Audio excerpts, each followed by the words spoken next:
꼭 알아야 할 어제의 뉴스. 경찰은 대통령 탄핵무효 국민저항 총궐기 운동본부 이른바 탄기구 간부들이 불법으로 수십억 대 기부금을 모집했다고 밝혔습니다. 이들은 25억 5천만 원을 등록하지 않고 불법 모금한 것으로 드러났습니다. 법은 모금액이 연간 10억 원 이상이면 행정안전부에 기부금 모금 등록을 하도록 규정하고 있습니다. 불법 모금액 중 6억 6천만 원은 친박단체의 새누리당 창당 비용에 쓰였습니다.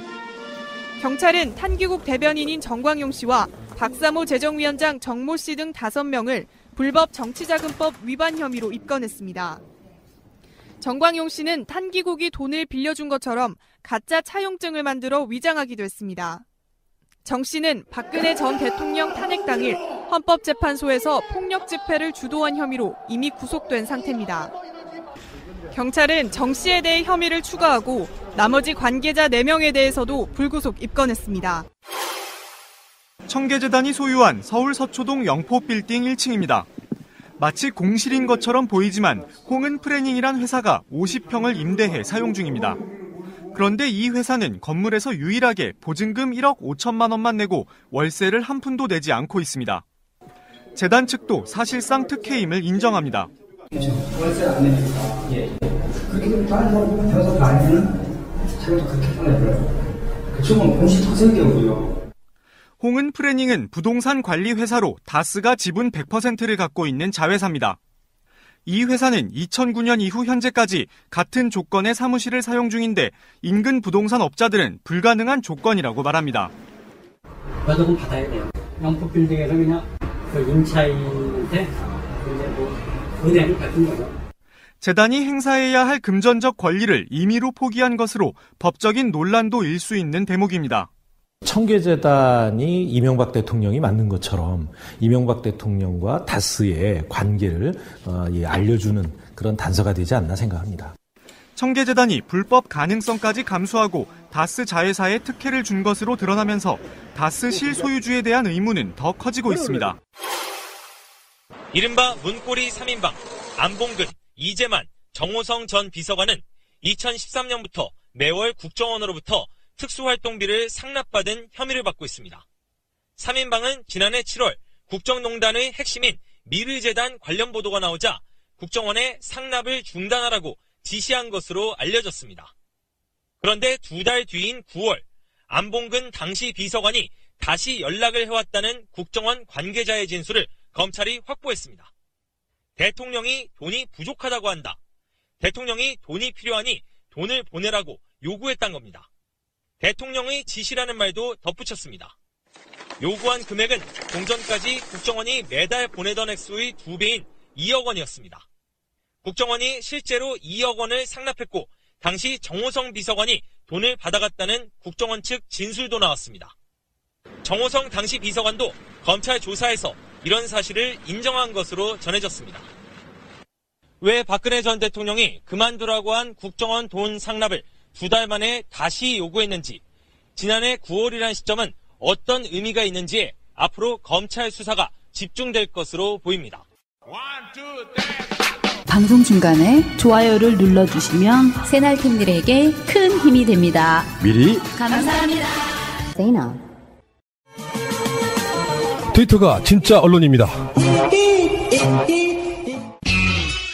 이번 뉴스는 국회 정무위원회에 국정감사 증인으로 출석한 이혜진 네이버 창업자에 대한 이야기입니다. 드디어 증인으로 출석을 했는데요. 지난번까지는 지금 네이버가 파리에 유럽지사를 세워서 지금 그쪽에서 스타트업을 하고 있는 관계로 나는 한국에 못 들어간다 이런 식으로 계속 피해왔었는데요. 증인으로 출석을 했습니다. 마지막 발언이 주목을 많이 받았잖아요. 네. 그래서 저는 그거 보고 정말 부들부들했습니다, 진짜. 이 네이버라는 이 기업 하나가 한국의 인터넷을 정말 엉망진창으로 만들어 놓고 그렇게 뭔가 정의로운 척을 하는 게 이걸 뭐라고 어떻게 이야기를 시작해야 할까 막 오만 생각을 했어요, 진짜. 그러면 일단 이혜진이 뭐라고 이야기를 했는지 잠깐 읽어드릴게요. 제가 부족한 것이 많다는 것을 뼈저리게 받아들입니다. 다만 인터넷 환경은 국경이 없습니다. 예전 오프라인 시장과는 다르게 글로벌하게 봐야 합니다. 싸이월드가 사라진 뒤 수익을 작은 기업이나 신문사가 가져간 게 아니라 페이스북과 구글 등이 가져갔습니다. 구글과 페이스북은 우리나라에서 어마어마하게 돈을 벌고 있는데 얼마나 버는지는 모르고 세금도 안 내고 트래픽 비용도 안 내고 있습니다. 유럽과 중국의 정치인들은 미국 기업과 싸우는 자국 기업을 돕기 위해 노력하고 있는데 구글은 전 세계 검색 시장의 90%를 점유하고 있고 네이버는 한국 시장의 75%를 점유하고 있다는 점을 봐달라라고 항변을 했습니다. 그러면 네이버가 국내에서 독점하고 있는 거를 계속 인정해달라는 거잖아요. 기술적인 문제나 어떤 브랜드 인식의 문제 때문에 그런 상황이 유지될 수밖에 없다는 상황을 인정하더라도 네이버가 너무 후져요. 이게 이혜진 창업자가 그랬죠.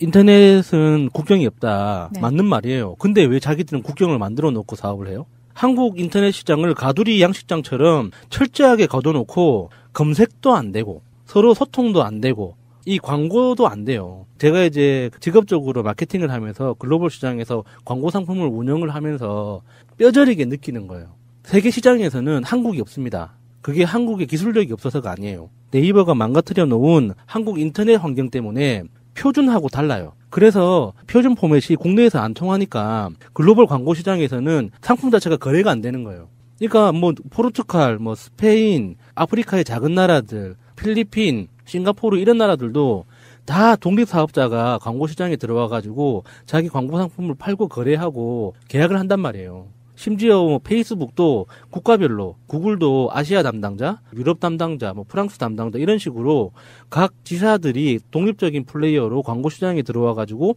자기 사업을 해요. 근데 한국 회사는 없어요. 왜 한국 회사가 없을까? 그 글로벌 시장에서 운영되는 광고 상품은 기술적인 표준을 지켜야 돼요. 그래서 운영되는 웹사이트 자체가 표준을 지키고 있는가가 굉장히 중요하거든요. 근데 네이버는 기본적으로 검색 엔진이 아니기 때문에 인터넷 표준이라는 걸 지킬 필요가 없는 거예요. 그 네이버는 돈을 내면 다 노출시켜줘요. 돈을 많이 내는 순서대로 노출시켜주는 방식이기 때문에 뭐 표준 기술이라든지 웹 인터넷 기술의 발전하고 아무 상관이 없어요. 그러니까 네이버가 90년대 후반에 창업을 한 이후에 현금 장사를 시작했죠. 게임 회사를 인수해가지고 아이들한테 500원씩, 100원씩 이렇게 결제를 유도해가면서 맞아요. 그 수익으로 지금에 이르렀단 말이죠. 그 과정에서 훌륭한 검색 엔진들을 많이 인수했었어요. 엠파스도 인수하고 첫눈이라는 회사도 인수하고. 근데 그런 훌륭한 기업들을 인수해서 어떻게 했느냐? 없애버린 거예요. 그러니까 보통 데이터 분석하시는 분들이 구글이 우리나라 한국 시장을 잘 이해를 못해서 구글의 데이터 분석 차트에서 네이버가 소셜 네트워크로 뜨거든요.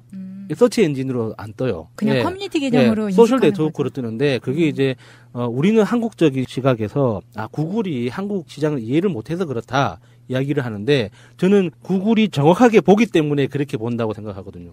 기술적으로 봤을 때는 네이버를 검색 엔진이라고 보기 힘들어요.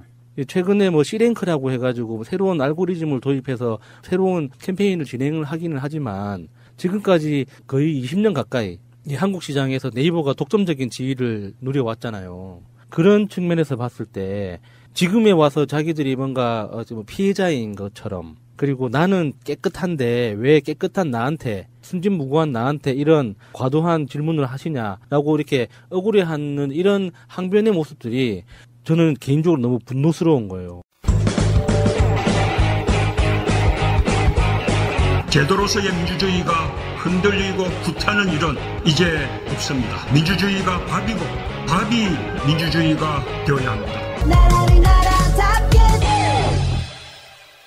이건 거의 그 최순실 박근혜급이에요. 네. 대답 나온 게 왜냐하면 네이버가 지향하는 시장 모델은 세계 무대로 나가려고 해요. 네이버는 세계 네. 무대로 나가고자 하고 일본에도 나가고 많이 나가잖아요. 네. 그런데 네이버라는 그 화면에 뜨는 것을 보면 국내용이에요. 무슨 말이냐면 네이버에서 검색을 하면은요. 자기네 내부에 있는 데이터만 먼저 보여줘요. 그렇죠. 네. 네. 그리고 원본 데이터는 안 보여줍니다. 무슨 말이냐면 내가 논문을 써서 논문을 올렸으면 이 논문이 누구 논문이다라고 논문이 떠줘야 되는데 네. 그게 아니라 그거를 누가 자기네 카페나 블로그에 카피해서 올렸으면 그것만 보여주는 거예요. 네. 원본을 안 보여주고. 그러면 사람들이 네이버를 들어가서 모든 뉴스를 보건 모든 정보를 얻을 때 사람들이 들어가는 곳은 네이버 안에서만 보는 거예요. 생태계가 네이버 안에서만 도는 거야.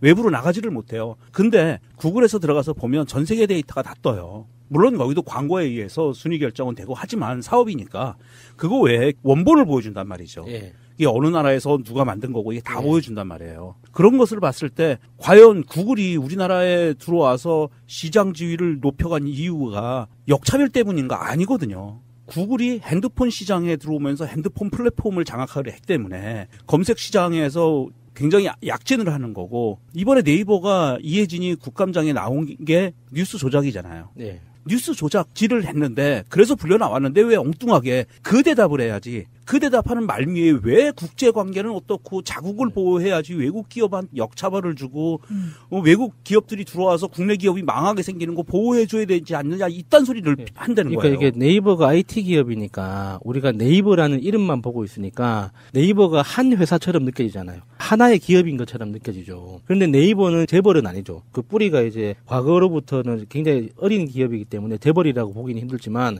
대기업이라고 봐야 돼요. 네. 계열사들이 엄청 많습니다. 맞아요. 그렇더라고요. 예, 가지고 있는 브랜드도 굉장히 많고 우리가 공시되어 있는 거를 확인하기 전까지는 외울 수 없을 정도로 수십 개의 계열사가 있어요. 그러면은 이혜진이라는 사람은 누구냐? 삼성으로 치면 이건희 같은 자리에 있는 사람이에요.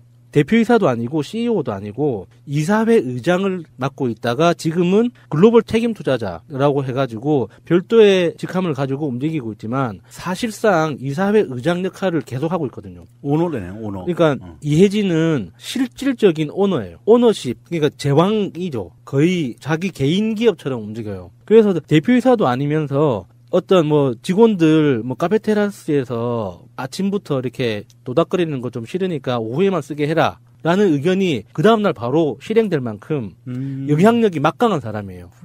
그러니까 말만 창업자고 네. 그러니까 이사회 의장에서도 물러나서 글로벌 투자를 책임지기 위해서 자기는 이제 뭐 창업자의 정신으로 다시 돌아갔다 말은 그렇게 하지만 그 영향력이라는 건 거의 이건희급인 거거든요. 그게 네이버가 정말 이렇게 IT 기업으로서 혁신 기업으로서의 정신이 사라졌다고 확실히 느낀 게 국회에 있을 때였어요. 어느 날 구내에 있는 커피숍에 굉장히 쌉니다. 1,500원짜리 아메리카노 한 잔 먹으러 이제 내려갔다가 아는 다른 보좌관 형이 있길래 인사를 하니까 그 사람이 누구를 소개해 주는 거예요.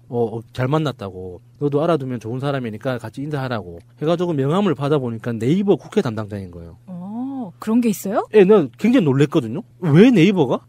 네이버도 이런 걸 하나 싶은 거죠. 그리고 명함을 아예 그렇게 판다고요? 예. 그러니까 네이버에 무슨 네이버 영업팀 소속의 차장 누구라고 돼 있는데 이게 매일 온다는 거예요. 그래서 왜요? 그러니까 그 당시 그 이슈가 그 단통법 있죠. 네. 단통법이 이슈였는데 단통법 이슈를 둘러싼 그 삼성을 중심으로 하는 단말기 제조사와 그 IT 서비스 제공업체들끼리의 비공식 컨소시엄이라고 해야 되나? 이런 그 협력 체계가 있었어요. 야합이죠. 그 법률 그것 때문에 왔다고 했는데 앉아서 한두 시간 정도 쭉 이제 노가리를 겸한 수다. 그리고 이제 좀 심각한 척 이렇게 정책 이야기를 하다 보면 그 의도는 그런 거죠. 네이버는 이제 자기 스스로가 대기업인 걸 인정했다는 거예요. 그래서 정보통신망 법률이나 안 그러면 개인정보 관련된 법률이나 금융과 관련된 법률이나 이런 것들을 먼저 사전적으로 파악할 필요가 있다고 느껴서 조직을 정비해가지고 꾸준히 관리를 하기로 했다는 거죠. 그래서 이제 네이버에 입사했다가 1, 2년도 못 버티고 금방금방 퇴사하는 친구들이 이해가 되는 거예요. 네이버에 입사할 때는 뭔가 IT 기업으로서 혁신적이고 창의적인 일을 뭔가 내가 주도적으로 뭐 제안하고 만들어 나갈 수 있을 거라 생각했는데 실제로 입사에 가보면은 편집 업무만 계속 해야 되고 뭐 영업 업무를 해야 되고 광고 운영 업무를 해야 되고 내가 하고 싶은 일을 한 번도 못 하는 거예요. 시키는 것만 해야 되는 거예요. 대기업의 경쟁 구도가 똑같기 때문에 거기에서 인사 고과가 조금이라도 약해지면 승진이나 한 단계 올라가는 가능성 자체가 팍팍 줄어드는 거죠. 그러니까 한 1, 2년 만에 여기서 더 이상 버텨봤자 길이 없구나라고 판단한 젊은 친구들이 대부분 이제 언론에서 그렇게 이야기하죠. 네이버 출신 창업자다. 뭐 네이버 출신 스타트업 대표다. 이렇게 이야기를 하는데 실제로 그 퇴사한 사람들의 사연들은 훨씬 더 마음 아프더라고요. 이혜진 씨가 나와서 국회에서 답변한 내용 중에 저는 기함을 한 게 있어요. 검색 광고의 경우 전통 광고 시장에서 수익을 뺏어온 것이 아닌 구글 등 외국계 인터넷 기업들이 가져갈 수익을 지켜낸 것이다. 그건 좀 그렇다 진짜. 기함을 했어요. 진짜 한국 광고 시장에서 네이버가 깡패질한 게 다들 알아요. 사업자들은. 본인이 이게 한 말이 사실이라면 분장받아야 받아야 되잖아요.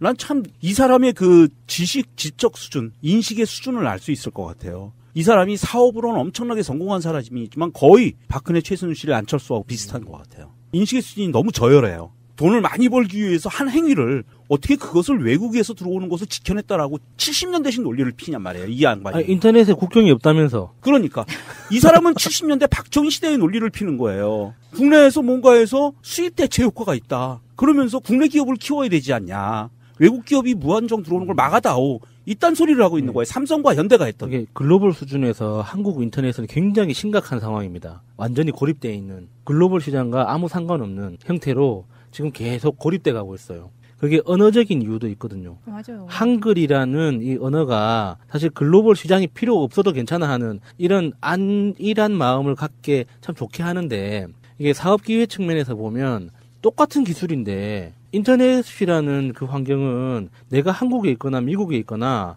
뭐 달나라에 가 있는 것만 아니라면 지구상 어디에서라도 접속 가능하고 고객을 찾아서 거래를 할 수 있는 가능성이 열려 있는 거잖아요. 그런데 그거를 교묘하게 사람들의 눈속임으로 한글이라는 컨텐츠 안에서만 안주하게 가둬놓은 범인이 네이버인 거예요. 얘기를 하면 할수록 내가 네이버에 대해서 안 좋은 이야기만 하는 것 같은데 사실이 그런 걸 어떡해요. 일단 증인으로 출석해서 하지 않아도 될 이야기 때문에 오히려 집중받고 있고 공격을 받고 있는 것 같습니다. 마사회 이야기입니다. 용산 화상 경마장 반대 집회 아직까지 진행이 되고 있는데요. 여기에 맞불 집회를 해온 한 보수단체, 화상 경마장을 운영하는 한국마사회가 이 보수단체에 우회 지원을 했다는 의혹이 제기되고 있는데요. 해당 단체는 박근혜 정부의 교육계 화이트리스트 지원 의혹을 받고 있는 그곳입니다. 아니 이 기부금 영수증을 보니까 어이가 없네요. 한국마사회가 기부한 거고요. 기부금 단체는 사단법인 대한민국 감사국민위원회. 기부 내용 지정해서 준 거예요. 딱 지정해서 네. 3천만 원. 거기한테 주게. 16년 10월 21일 날 줬고요. 그리고 후에 2천만 원이 더 갔죠. 와. 그러니까 여기서 말하는 지정 기부금 단체라는 건 네. 기부금을 받을 수 있는 자격이 있는지를 기획재정부에서 심사를 하거든요.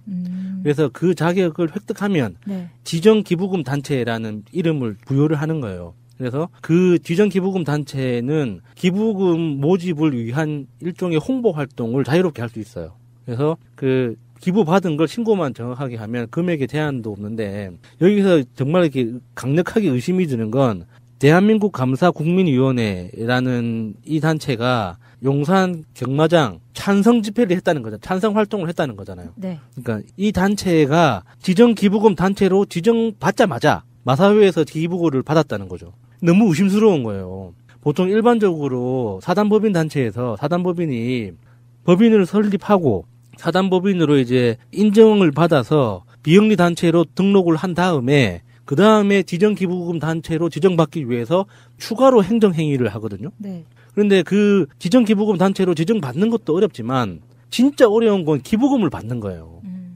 이게 내가 지정기부금 단체로 지정받았다고 해서 사람들이 축하해요 기부금 하고 주지를 않거든요. 이게 정말 피눈물 나는 노력과 설득과 이 홍보 활동을 해야지 근근히 월 만 원 약정 기부 요 정도 받을 수 있는 거지. 내가 이번 달에 지정 기부금 단체로 지정받았는데 다음 달에 3천만 원 기부가 들어와. 이거는 약속된 게임이 아니고서는 현실적으로 이게 불가능하죠. 이게 비영리 단체에서 기부금 관련해서 이렇게 활동을 해보셨던 분들은 금방 알 거예요. 이 3천만 원이든 2천만 원이든 몇백만 원 이상 되는 이 고액을 기부금 받는 거 이거 정말 쉬운 일이 아니거든요. 근데 미리 약속 대련처럼 이렇게 행정 절차를 밟아갈 테니 다오.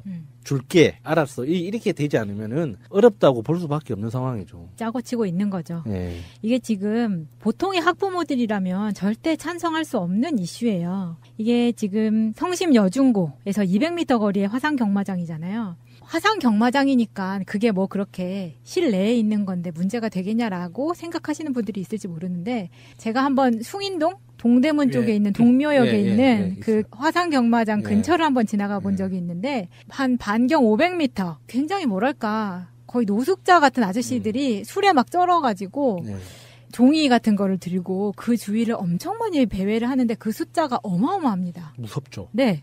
그 사람이 굉장히 공격적이기도 하고 뭔가 정상적이지 않게 보이는데 이 사람들이 여중고 옆에 이렇게 200m 옆에 있다는 거는 사실은 뭐 그 사람들이 잠재적 범죄자로 취급을 하는 게 아니라 어쨌든 좋지 않은 시설이니까 좀 옆으로 이사를 가달라 하는 건데 이거를 찬성하는 학부모 단체가 있다는 것 자체가 어용이 아니고서는 국가가 시키는 대로 돈을 받고 관제 데모하는 그런 단체가 아니고서야 이거는 말이 안 되는 거예요. 근데 이게 지금 시작한 게 2013년부터 아마 시작이 됐고 2014년에는 이제 대통령한테 청원엽서 쓰기를 시작했는데 벌써 이게 2년 3년 지나서 이때 당시에 고등학교 다니던 애들, 중학교 다니던 애들은 학교를 벌써 졸업을 했어요. 근데 당시에 초등학교 다니던 학부모들이 그때까지 자기들한테 오지 않을 거라고 생각했던 것들이 이제 점점 자기들 앞으로 학부모들 자체가 아이들이 커가면서 바뀌어가는 거거든요. 그렇지만 관제 데모를 하는 사람들은 바뀌지 않고 꾸준히 이 사람들은 계속 나가는 거잖아요. 아, 이 아이러니함.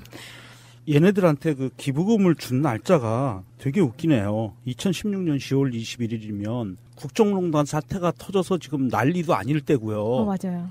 그리고 그날이 박근혜가 경찰의 날 행사에 참석한 날이에요. 공교롭게 날짜가 그렇게 맞는 것도 좀 이상하기는 한데 보통 외부 행사에 많이 참석 안 했거든요. 근데 이게 마사회는 굉장히 무서운 단체잖아요. 마사회 자체가. 강원랜드처럼 모든 수익이 현금 매출이 일어나는. 그렇죠. 현금 매출이죠. 그리고 현금 매출 그 자체가 투명할 수가 없는 구조로 돼 있잖아요. 그리고 특히나 화상경마장 같은 경우는 숨어있는 보이지 않는 돈들이 너무 많이 유통되는 곳이죠. 화상경마장, 그러니까 용산경마장이라고 하면 이름이 정확하게 표현이 되는 게 아니에요. 이거 화상경마장이거든요. 커다란 스크린으로 과천경마장에서 이걸 생중계로 보면서 배팅을 그 자리에서 하는 거예요. 그러니까 도박장인 거예요. 그렇죠. 도박장이죠. 그러니까 이 도박장을 갖다가 그냥 용산경마장이라고 하면 왠지 건강해 보이잖아. 뭔가 좀 건강한 말들이 스포츠를 즐길 것 같고 그 전시되어 있을 것 같고 근데 그런 게 아니란 말이죠. 100% 도박을 목적으로 하는 시설을 이 학교 근처에 짓겠다고 했던 마사회의 의도 자체도 맞아요. 웃긴 거고 거기에 교육단체 그러니까는 대한민국 감사국민위원회라는 이름으로 이 감사위원회라는 단체를 만든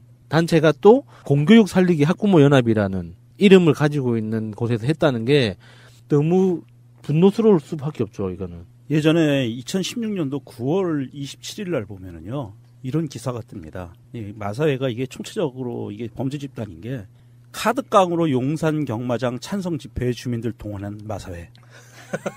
카드깡요? 그러니까 마사회 직원이 카드깡을 해가지고 이 돈을 지원했다는 거 아니에요. 이런 뉴스도 있었고 대단하다. 이게 경찰에 걸린 거예요. 수사를 받은 거고요. 사실은 이렇게 봐요. 저는 대한민국에서는 법으로 도박이 금지되어 있습니다. 법으로 금지되어 있고요. 이 법을 정부가 교묘하게 특별법을 만들어서 강원랜드라든지 마사회라든지 로또라든지 토토라든지 이런 것들을 만든 거예요. 정부가 수익 사업을 하기 위해서 합법적인 도박을 만들어낸 거예요. 그렇기 때문에 대한민국 국민은요, 홍콩이나 마카오나 라스베가스에 가서 빠찡거 하잖아요. 슬롯머신 하잖아요. 걸려요. 네, 불법이에요. 네, 도박행위로 걸리게 돼 있어요. 처벌받게 돼 있어요. 그런데 국내에서 강원랜드, 마사회, 로또, 토토 이런 걸로 도박을 할 수 있다? 이거를 특별법으로 이거 허용해준다. 이거 사실은 좀 우리가 깊이 검토를 해봐야 돼요.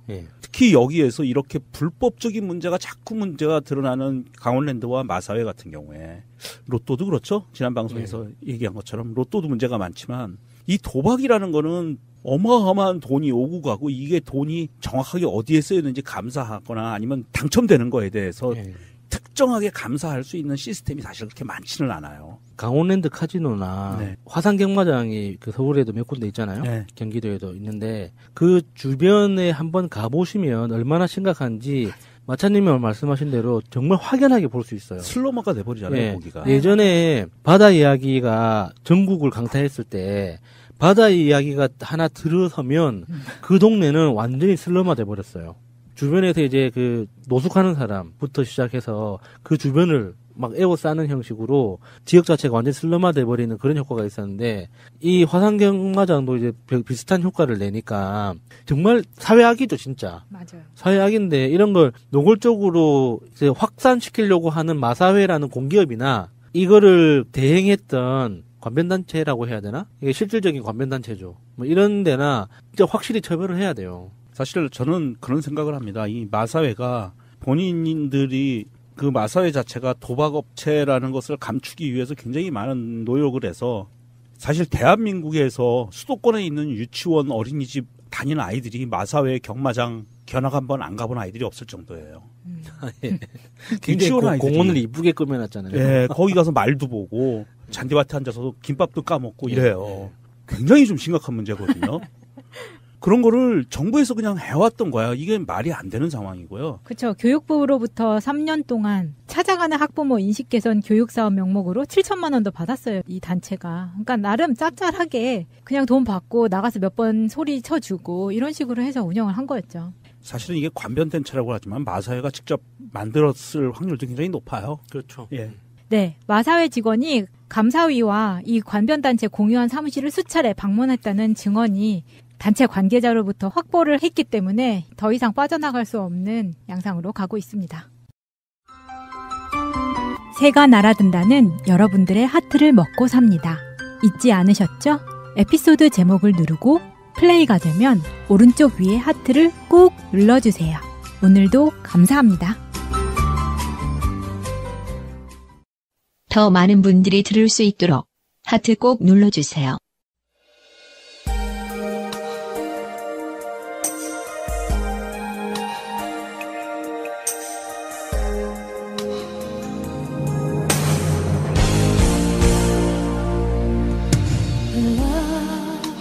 날이 많이 쌀쌀해졌습니다. 오늘도 쌀쌀하죠. 올해도 또 얼마 남지 않았어요. 이쯤 되면 올 한 해 잘 살았나? 연초에 세운 계획대로 잘 되고 있나? 이런 생각 한 번쯤은 해보실 겁니다. 연초 계획 잘 되고 있으십니까? 인생을 바꾸는 인생 정리 스킬 3종 세트가 있대요. 첫 번째는 일기 쓰기. 과거와 현재 그리고 미래를 생각하고 정리할 수 있는 유용한 틀이고요. 두 번째는요, 인생 그래프입니다. 인생 그래프는 과거의 큰 흐름을 한 페이지로 정리해서 볼 수 있는 장점이 있죠. 인생의 빅데이터를 그려보는 작업이기도 합니다. 한번 작성해 보면은요, 그래프 속에서 나 자신을 발견할 수 있을 거예요. 10년 단위로 끊어서 나에게 있었던 일들을 정리해 보는 것도 도움이 될 것 같고요.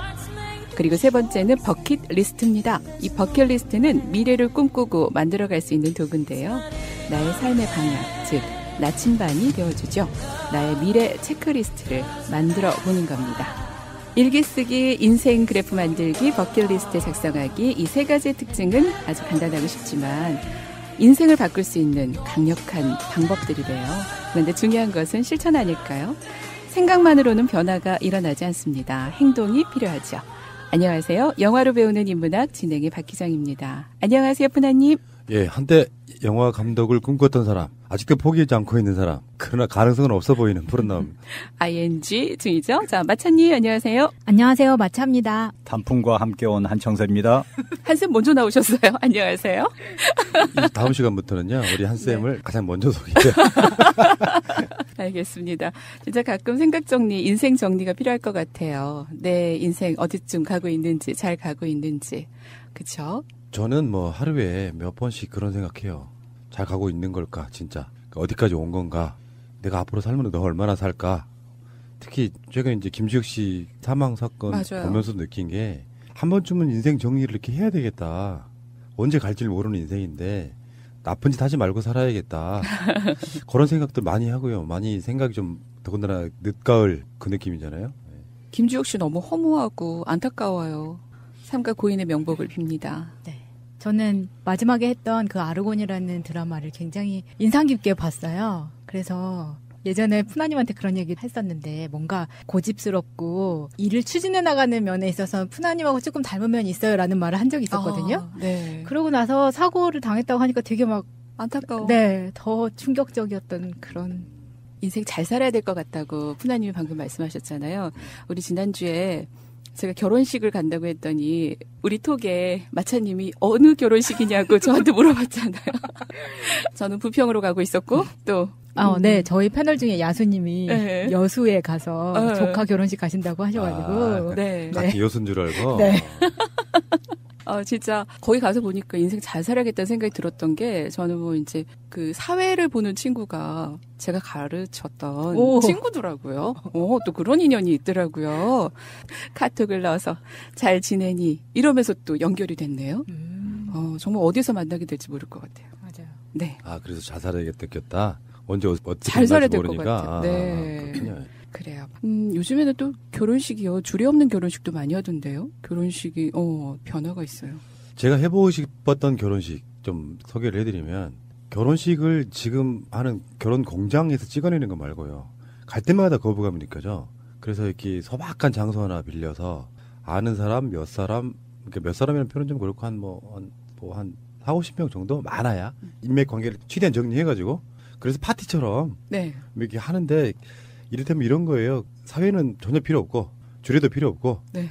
둘이 손잡고 같이 들어가서 어떻게 살 건지 근데 이제 이렇게 할 수 있는 거죠. 조금 기획을 좀 높이면 PT도 좀 하고 네? 프레젠테이션 결혼 어떻게 살 것이다 이렇게 비전 정리 좀 하고 설계를 좀 하고 네. 뭐 그런 식으로 해서 이렇게 인간미가 있는 사람들끼리 앉아가지고 그러니까 우리 이런 거 있잖아요. 꼭 결혼식 끝나면 공통적인 풍경 뷔페로 간다. 네. 그리고 밥을 한참 다 먹을 즈음에 신랑 신부가 나타난다.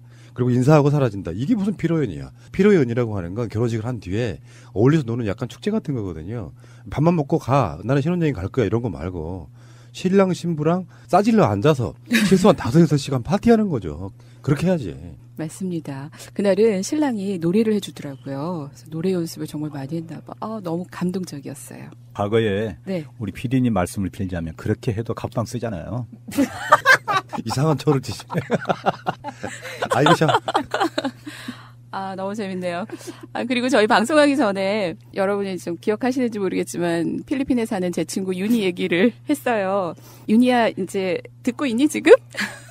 윤희가 저희 방송 필리핀에서 많이 듣고 들어오면서 바나나 칩을 사와서 저희 패널들하고 함께 나눠 먹었습니다. 근데 제가 치웠습니다. 너무 맛있어서? 자꾸 손이 갈라 그래서.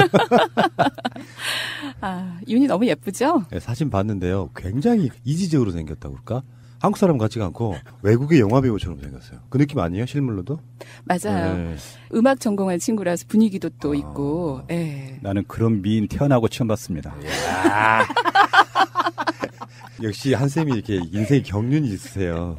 살아남는 방법을 정확히 알고 있어요. 네, 넘어가겠습니다. 우리 지난주 영화 봉준호 감독의 살인의 추억 함께 했었잖아요. 한쌤의 해석을 듣고 또 다른 친구가 연락이 왔어요. 이거 굉장하다. 이런 얘기가 숨어있는 영화였나? 너무 오래전에 봐서 기억이 가물가물했는데 그 해석이 너무 재밌어서 이 영화 다시 한번 보고 싶다. 이렇게 연락이 왔더라고요. 재개봉하는 날도 있을 것 같아요. 왜 그러냐면은 20주년 뭐 이렇게 막 되고 그렇잖아요. 그러면 필름을 리메이킹 해가지고 다시 이렇게 개봉하는 경우도 있고 그런데 이런 영화는 한 번 더 해도 되지 않을까. 맞아요. 이번에 그 전도연 씨 데뷔 20주년? 30주년? 그래가지고 접속 일시 재개봉했던 것처럼. 네. 송강호 데뷔 몇 주년 해가지고 하지 않을까. 그랬으면 좋겠고요. 또 우리가 지금 11월 1일 이날이 바로 우리 음악이 나왔던 유지아 씨의 30주기네요. 올해 그의 30주기가 됐고 김현식 씨는 3년 후인 1990년 11월 1일 그때 간경화로 사망했네요. 대표적인 노래들이 많았죠. 내 사랑 내 곁에, 추억 만들기, 사랑했어요. 지금까지 대표곡으로 남아 있습니다. 자, 이번 주 박스오피스 인문학 어떤 변화가 있을까요, 마차님? 이번 주 박스오피스는요. 5위 대장 김창수 지난주에 3위를 했는데 5위로 떨어졌고요. 4위는 지오스톰, 3위는 새로운 영화가 진입을 했습니다. 제목이 너의 췌장을 먹고 싶어. 제목은 좀 기괴한데 내용은 멜로물이에요. 네, 많은 인기를 지금 끌고 있고요. 2위는 범죄도시, 1위는 토르. 그 토르는 이전에 망치를 들고 있는 어벤져스 중에 한 명이죠. 진입하자마자 1위로 지금 박스오피스를 석권했습니다. 인문학 베스트는요. 이번 주에 변동이 없는 가운데 4위로 다시 재진입한 책이 유현준의 도시는 무엇으로 사는가입니다. 지금 알쓸신잡2로 새로운 멤버로 들어오면서 유현준 씨가 지금 이 책이 다시 한번 화제가 되고 있는 것 같습니다. 내 외박은 당신도 이해한다고 하지 않았어? 다른 여자들과 외도를 하는 것도 피치 못할 사업상의 일인가요? 영화로 배우는 인문학 영인아가 선택한 14번째 영화는요. 에로 영화 하면 대표되는 영화죠. 당시 대단한 인기를 누렸던 배우 안소영이 주연을 맡았던 에마 부인 원. 줄거리에 함께 하시죠. 30대 초반의 주부 에마 안소영 씨는 사업 핑계로 잦은 외박과 술에 취해 들어오는 날이 많은 남편을 바라보면서 외로운 날들을 보냅니다. 그러던 어느 날 남편이 바람을 피우는 것을 목격하고 홧김에 집을 나서 여기저기 돌아다니다 갈 곳이 없어 친구 김혜경 씨 집에서 외박을 하게 됩니다. 남편 임동진 씨가 역할을 맡았는데요. 이 문제로 아내와 심하게 다투고 술집에서 술을 마시다가 말다툼 중에 살인을 하게 되고요. 8년 복역을 하게 됩니다. 주말마다 면회를 가는 에마는 기차 안에서 도예를 하는 청년 동엽 하재영 씨를 만나고 그의 순수함에 호감을 가지게 됩니다. 반면 아이는 시댁에 뺏기고 홀로 나와서 아파트에서 생활을 하던 중 아파트 1층 엘리베이터에서 옛 애인 문호 함영중 씨와 마주치고 문호로부터 집요하게 성적으로 위협을 받게 됩니다. 밧줄 타고 내려오던 그 모습은 정말 가관이었습니다. 외로움에 지친 에마는 이혼을 결심하지만 남편은 이혼해주지 않고 에마는 괴로운 마음에 순수한 동엽을 찾아가고 서서히 동엽의 진실한 사랑을 깨닫게 됩니다. 동엽은 함께 파리로 유학을 가자고 합니다. 에마의 친구 또한 남편은 옛날 버릇을 버리지 못할 거라면서 사랑을 따라 떠나라고 하죠. 하지만 아이가 있는 가정과 남편을 떠나지 못하는 에마. 동엽이 파리로 떠나는 날 남편은 특사로 출소하고 에마는 공항으로 향하던 차를 돌려 남편에게로 갑니다. 그리고 시간은 흘러 오늘도 바이어와 함께 있느라 늦는다며 만취해 전하는 남편. 에마는 허탈하게 수화기를 놓으며 영화는 마무리됩니다.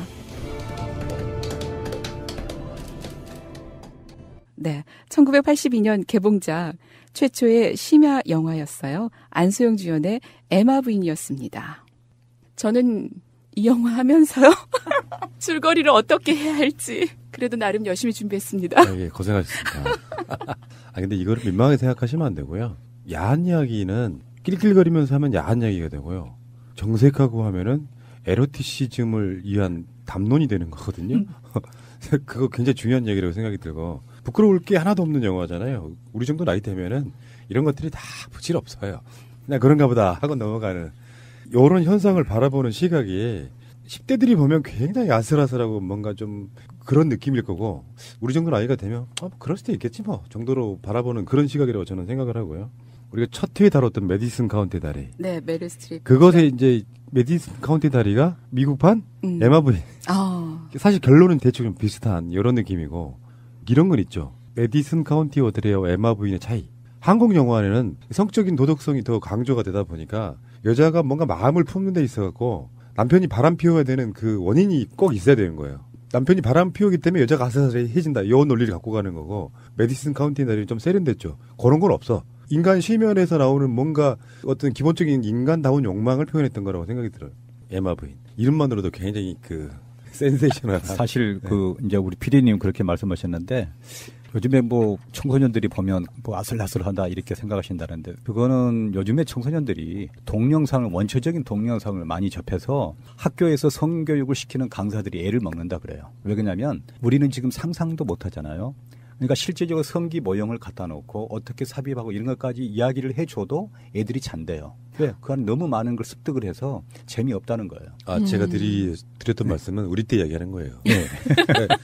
제가 이 영화가 나왔을 때 사춘기였기 때문에 이제 지나가다 보면 극장에 간판도 걸리고 그런 거 보면 굉장히 막 가슴 두근거리고 왜 또 당시에 그 간판이라고 하는 게 영화 간판 그게 굉장히 선정적으로 그리잖아요. 네. 반나의 여인이 이렇게 누워있고 막 이런 거. 그러면 그때 또래들에 보면 그런 게 흔치 않았던 시절이니까 얼마나 보고 싶었을까요? 그리고 실제로 이제 요거 나이 속이고 들어가서 보고 이런 친구들 분명히 꽤 있었을 거고. 제가 이번에 다시 이 영화를 보면서 뭘 느꼈냐면요. 그 안소영 씨가 너무 뭐라 그럴까. 불타는 욕정을 주체하지 못해서 막 몸부림치는 이런 모습을 내가 그 보면서 야 역시 우리 한국적인 영화다 이런 생각이 했어요. 저는 집에서 이제 영화를 볼 때 이 영화를 크게 못 봤어요. 그래서 컴퓨터로 다운로드 받아가지고 봤는데 자꾸 애가 왔다 갔다 하는 거예요. 그래서 소리를 줄이고 봤죠. 네. 진짜 이건 방송을 위해서 보는 건데 그러니까. 엄마 이상해질 수 있었구나. 근데 너무 예쁘던데요, 안소영 씨가. 그때 리즈 시절에 그런 영화를 찍었어도 되게 천해 보이거나 이렇게. 그 임권택 네. 감독이 그 안소영 씨에게 조금만 더 참고 있어라 그랬대요. 네. 그래서 그 사실은 그 임권택 감독이 키워주려고 그랬나 봐요. 그런데 그걸 못 참고 이렇게 나와가지고 결국 그 올가맸다 그럴까요? 맞아요. 예, 그랬다고 그러더라고요. 영화판에서 그런 게 있는데 한번 그 에로 이미지로 굳어지면은 다른 데 네. 쓰기가 굉장히 곤란해지는 측면이 있어서 근데 이게 약간 이율 배반적인 건데 그런 걸로 확 뜨기는 좋아요. 센세이션 하니까 확 뜨기는 좋은데 영화의 그 배역이나 이런 확장성이 떨어지기 시작하면 스스로 자기의 상품 가치가 떨어지는 그런 측면이 있거든요. 기다릴 땐 기다려줘야죠. 어쨌든 그 80년대를 대표하는 글래머 배우의 대명사 뭐 이런 느낌이었고요. 그 당시 나오는 그 아류작들이 대부분 다 가슴 큰 여자가 강조되는 그런 것들이 직전 흐름으로 자리 잡게 되는 그런 측면이었고 저는 제 기억에 아주 어렸을 때니까 당시에는 이 영화를 개봉관에서 못 봤고 나중에 꽤 오랜 시간이 지났는데 동시상영관에서 봤던 기억이 납니다. 그 안소영 씨 이야기가 에마 부인을 찍고 난 뒤에 방송국 사람들이고 누구 간에 맨 처음에 만나면 가슴 먼저 본대요. 그래가지고 왜 그렇게 작냐고 물어본대요. 그러니까 완전히 우리가 봤을 때 안소영 씨에 대한 생각을 하면 그거 그렇게 아주 글래머로 생각을 하는 것 같아요. 영화에 그렇게 묘사가 됐었고, 그쵸? 그 섹시스타 원조격으로 안소영 씨가 불리고 또 이것 때문에 방금 선생님들께서 얘기하신 대로 그런 굴레에 얽매여서 빠져나오지 못했고. 고등학생이 되면서는 극단 신협에서 이제 연극 공연을 해가면서 그러면서 이제 이 배우에 대한 길을 좀 다진 편이에요. 그런데 전혀 내가 다진 거하고는 관계없이 그냥 몸뿐인 배우가 돼버린 거예요. 그냥 에로 배우가 돼버렸어요. 그래서 에마 부인의 그게 이렇게 평생을 저한테 그 굴레에서 벗어날 수 없게 될 줄은 몰랐던 거죠. 다음에 그 섬에 가고 싶다. 아름다운 청년 전태일 이런 영화에도 출연을 했지만 이미지 변신은 못했다고 하더라고요. 안타깝고 작년인가는 EBS 다큐에서 지금 싱글맘으로 살고 있잖아요. 안소영 씨가. 그래서 아들하고의 이제 관계에 대해서 같이 북경 여행하면서 나왔던 그 얘기가 나오는데 왕년의 스타지만 그 찍었던 영화들이 다 그런 영화들이었기 때문에 아들에게도 말을 못했던 거예요. 근데 이제 아들은 이제 커서 엄마를 이해하고 그렇게 열심히 했는데 자기 때문에 엄마의 꿈을 저버린 게 너무 미안하다. 이제 이렇게 얘기를 하면서 엄마가 지금부터라도 메릴 스트립도 이 나이 하지 않느냐. 그래서 그때 빛을 봤다. 엄마도 열심히 했으면 좋겠다. 이렇게 응원을 해줬다고 하더라고요. 그러니까 사실 이 영화가 우리가 보면 이제 그 뭐 에로티시즘이다 이렇게 이야기들을 많이 하는데 이 영화의 진짜 이 본 면목은 그 현대 사회 속에서 자신이 소외돼 가고 있는 그러니까 가정에서도 소외돼 가고 있는 그런 처절한 어떤 몸부림의 그런 현상으로 우리가 봐야 되거든요. 보면 남편은 사업상 자주 외국에 나가잖아요. 그리고 혼자 그 부인을 그냥 방치하다시피 하고 또 그리고 그 부인을 철저하게 외면하잖아요. 그러니까 이런 것을 보면서 우리가 뭘 알 수 있냐면 오히려 인간이 사회 메커니즘 속에서 말려 들어가고 있다. 그래서 거기서 자기 자신을 되찾기 위한 처절한 몸부림이라고 이렇게 보는 게 좋을 것 같아요. 근데 영화 영상이 한 10년, 15년 전에 왜 노래방 같은 데서 나오는 뒤에 이렇게 배경으로 깔린 듯한 그런 영상 같은 느낌? 그런 게 있었고, 3S 정책을 얘기를 안 하고 갈 수가 없을 것 같아요. 그쵸? 그때만 하더라도 이제 그 성우들이 더빙을 했어요. 그때 그래서 좀 이상하죠. 3S 정책 하면은 전두환 정권 때. 그거는 이제 뭐 꼭 전두환 정권이 아니라도 어떤 정권이 들어서서 어떤 산업적 발전 기술도 좀 봐야 되는데 네. 영화는 컬러화가 꽤 오래전에 됐어요. 그러니까 TV의 컬러화는 80년대 초반에 시작된 거거든요. 칼라 텔레비전이 등장하면 사람들이 저도 기억이 나는데요. 저 시골에 살았는데 동네에 칼라 텔레비가 한 대 있었어요. 칼라 텔레비 구경 오는 사람들이 인파가 다 같이 봐야지. 마당에다 이렇게 네. 멍석들 깔아놓고 봤던 기억들 나고 그러는데 그게 화면이 보이긴 하겠어요. 지금으로 따지면 화면 사이즈가 당시에 한 14인치 정도? 14인치 혹시 기억하세요? 14인치? 그럼요. 12인치도 있었나요? 그러니까 그런 식으로 이제 산업화가 진행되고 나면 산업화의 산물, 산업화의 산물을 뭐가 있냐면 단순히 먹고 사니즘이 아니고 뭔가 여가를 즐기게 되는 문화로 바뀌는 어떤 흐름이 분명히 있는 거예요. 뭐 스포츠도 마찬가지고 영화도 마찬가지고 성적인 것도 뭐 마찬가지인데 쉽게 표현하면 밥만 먹고 사냐의 나머지에 대한 답이에요. 그게 이걸로 이제 관심을 밖으로 만들어 놓으면 정치 국민들이 무관심해지니까 자기들은 정치는 정치대로 그냥 가고 국민들은 세금만 내고 니들은 스포츠 섹스 스크린만 즐기고 살아. 이런 의도가 있었다고 하는데 일정 정도 있다고 보고요. 제가 다른 방송에서 최근에 그런 말을 한 적이 있는데 3S 정책의 산물들이라고 해도 최근에 끝난 뭐 프리하고도 마찬가지고 들이라고 해도 일반 서민들의 삶을 굉장히 오랜 시간 동안 위로해줬던 측면도 인정해줘야 된다. 이렇게 바라보는 게 제 생각입니다. 그때 굉장히 이 에로 영화들이 본물처럼 터져 나왔잖아요. 정말 정책이라고 하지만 영화계 자체에서도 이 영화들이 먹히니까 계속해서 찍은 거예요. 그래서 일단 뭐 에마 부인 시리즈 봤을 때 1대가 안소영 씨, 2대 에마 부인이 오수비 씨, 3대 에마 부인 뭐 김부선 씨, 그리고 또 우리 마찬님께서 이번 영화는 뽕입니다 해가지고 저희가 빵 터졌는데 뽕과 에마 부인을 헷갈리는 뽕, 뭐 산딸기, 그 다음에 집시 에마, 파리 에마 굉장히 많더라고 이 시리즈들이. 에마라고 하는 게 네. 보통 이제 에마 부인 그러면 말 타는 부인을 연상하잖아요. 네. 근데 에마라고 하는 것 자체가 다 성적인 형상화거든요. 말을 탄다라든지 에마라든지 하는 표현들이 그 자체가 어떤 섹스 상징이 들어있는 용어들이라고 보시면 될 것 같아요. 근데 한자로 보면은 한쌤 에마 말마자가 아니라 그 한자가 다르더라고요. 산마자로 이렇게 돼 있었어요. 그래서 이걸 찾아봤더니 공연윤리위원회에서 야한 뉘앙스를 풍긴다고 해서 네. 바꿔라. 한자만 바꾼 거예요? 한자만 바꾼 거예요. 그리고 말 타고 나왔어요. 그러니까 좀 어설픈 거죠. 쉽게 이야기하면 뭐 대중가요도 자기들 마음에 안 들면 무조건 그 단어 하나 갖고 그걸 꼬투리 삼아서 이제 금지곡 시키고 이러잖아요. 근데 더더군다나 이제 이런 영화에 있어서 그때 당시에 전두환 정권이 들어서고 통일제 국민회의 대의원에서 전두환이가 대통령으로 당선이 되지 않습니까? 100%죠. 100%. 당선이 되고 그러면서 이제 시도하는 게 계속 대학생들은 시위를 하고 이래서 이제 아까 말씀하신 뭐 3CS 정책이라고 이렇게 이야기하는데 그런 부분까지도 그러니까 한문 하나까지도 그게 무슨 뭐 성적인 상징이다 그래서 바꾸라. 그러니까 한마디로 말하면 그때 당 중앙정보부에 그 연예 담당과가 있어요. 거기서 이제 모든 통제가 다 내려오는 거죠. 하여간 뭐 비하인드 스토리가 되게 많습니다.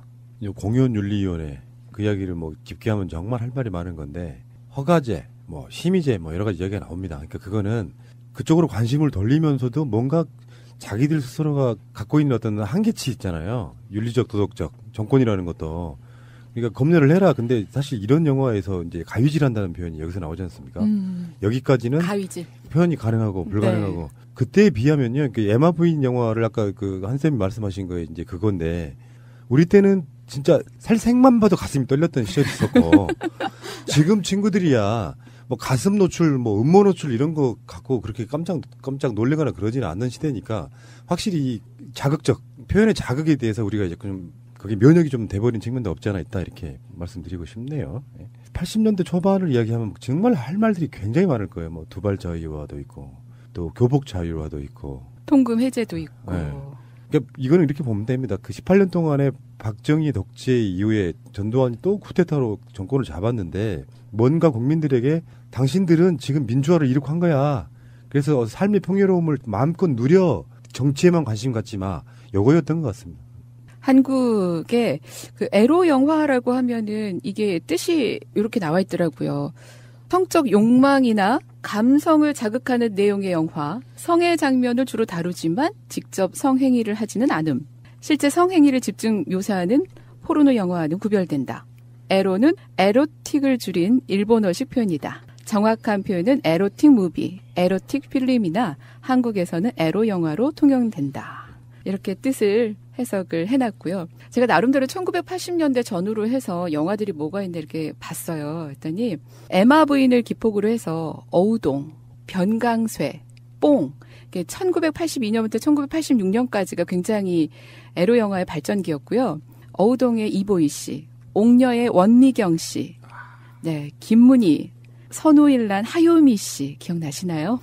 네, 그리고 남자 배우 변강쇠의 마차님은 아시나요? 이대근 씨. 이 세대가 달라서. 그 특유의 캐릭터가 있어요. 네. 이대근 씨 그러면 저는 생각나는 게 대물 있습니다. 또 마홍식 씨 이렇게 유명하시고요. 엄종선 감독의 변광세는요. 저도 안 봤어요, 이 영화는. 근데 변광세와 옥녀가 산에서 정사를 나눌 때 바람이 불고요. 바위가 구르고요. 강한 방류에 폭포가 생겨요. 그래서 이 영화는 이후 문화적으로 수많은 재생산이 일어났고 패러디로 이어지기도 했습니다. 근데 어우동이나 병강세나 뽕 이런 거는 어떤 일종 작품에 기반을 두고 있다고 보는 게 맞을 것 같고요. 네. 뽕도 뉘앙스는 굉장히 좀 에로틱한데 굉장히 중요한 소설을 모티브로 그러니까 그 그렇죠. 원작으로 바탕으로 하는 거잖아요. 네.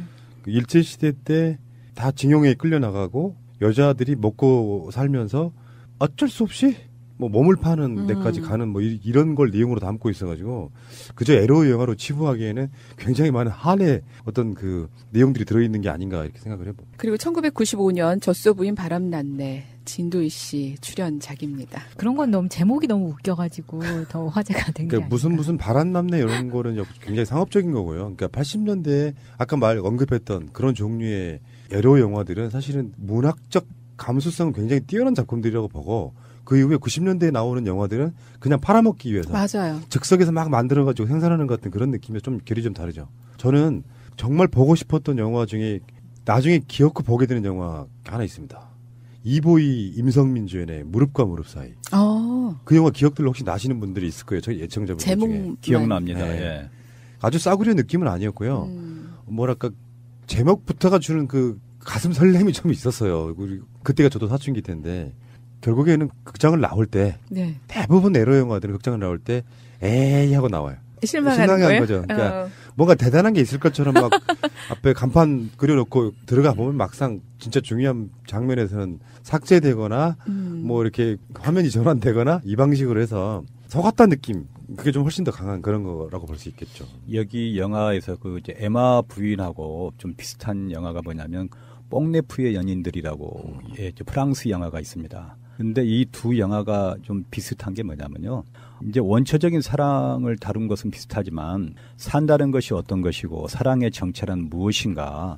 사랑하면 선남선녀의 것만을 우리가 보통 이렇게 떠올리잖아요. 그런데 사회에서나 가정에서 소외되고 버림받은 무리의 사랑은 의미 없는 삶인가. 그리고 삶에 대한 깊은 이해와 삶을 총체적으로 파악하고자 하는 그런 고뇌가 있어야 비로소 사랑을 삶의 큰 테두리 안에서 포용할 수 있다고 이렇게 생각이 되거든요. 그러니까 지금 여기서 에마 부인에서 안소영 씨도 보면 사실은 우리가 육체적인 모습을 봐서 그런 거지 굉장히 인간에 대한 삶의 고뇌를 많이 하고 있잖아요.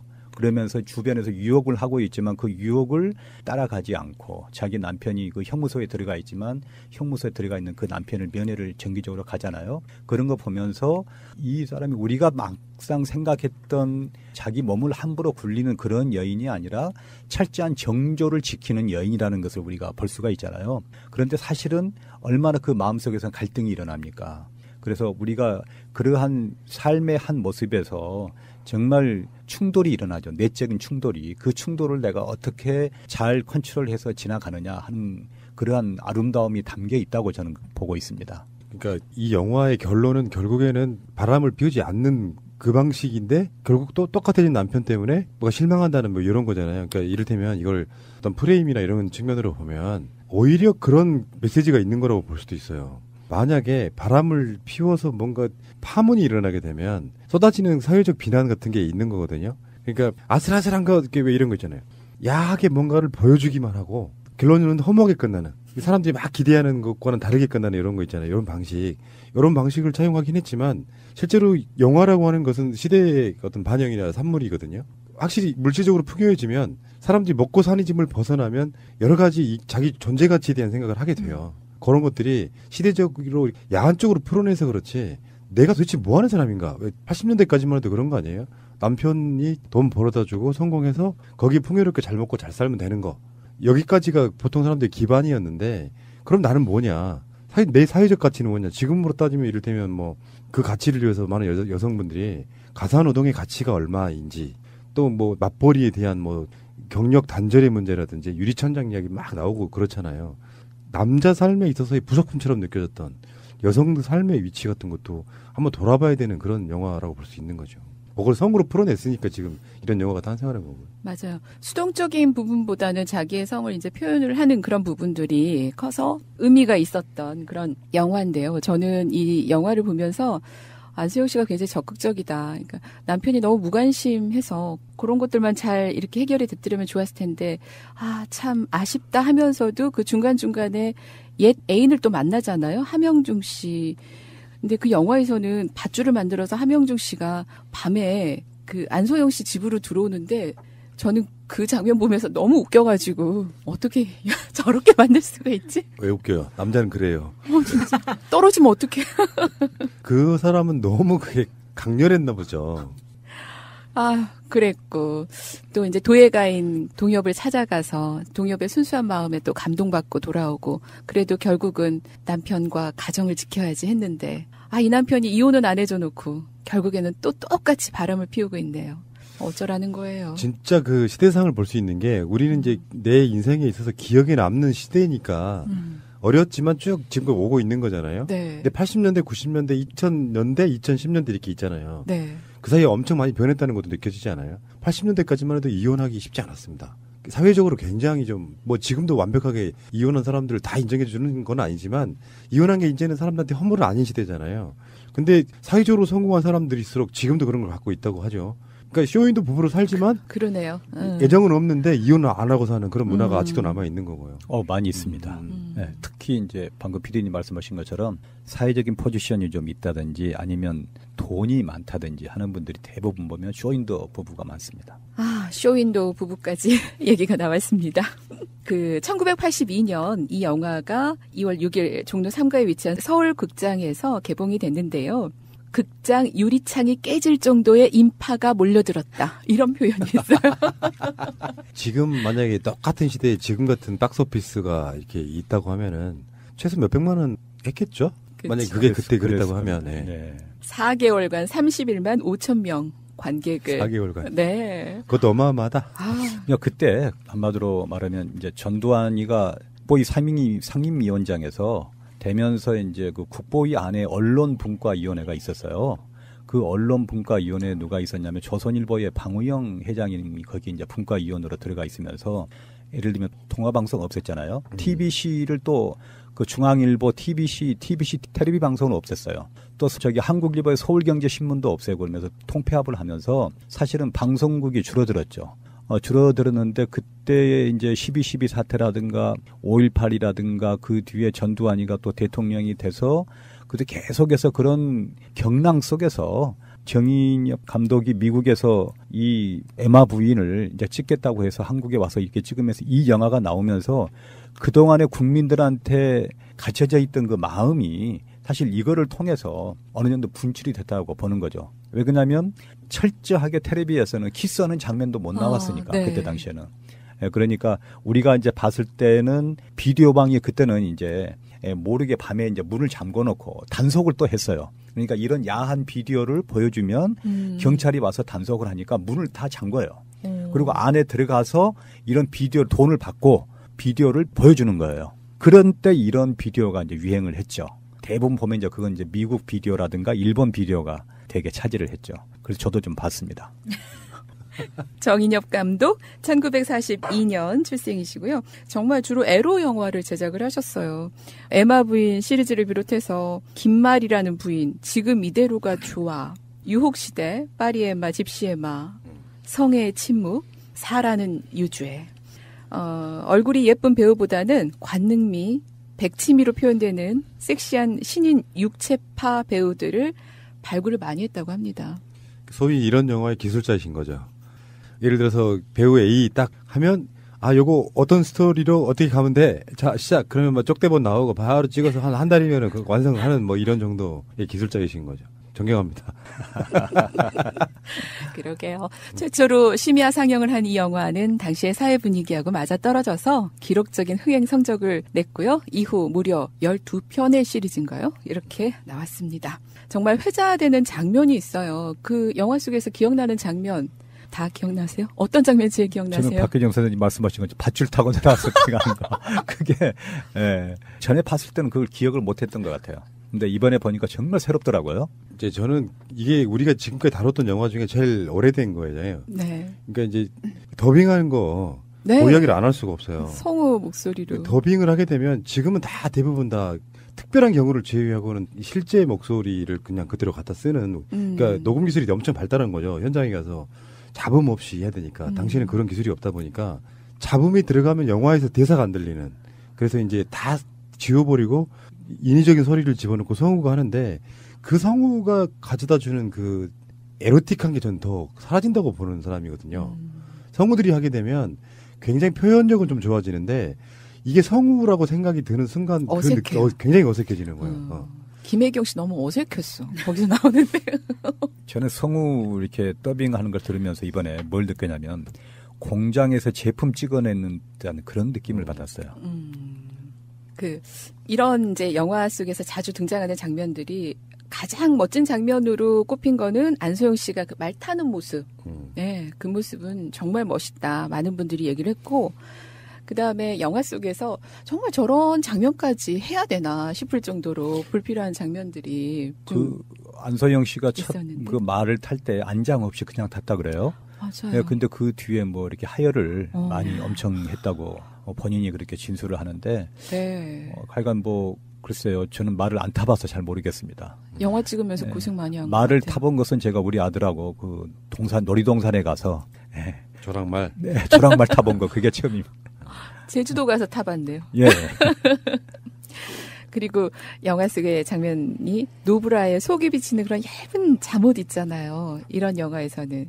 그리고 또 클라이막스에 오르면은 폭우 속에서 막 뛰어가는 장면, 비 맞고 다 이렇게 딱 붙어서 보이는 장면, 이런 장면들이 거기에 이렇게 나오는데 정말 오래된 영화구나. 근데 에로틱하다. 바로 그거예요. 그러니까 포르노와 에로틱의 차이가 바로 망사에 있습니다.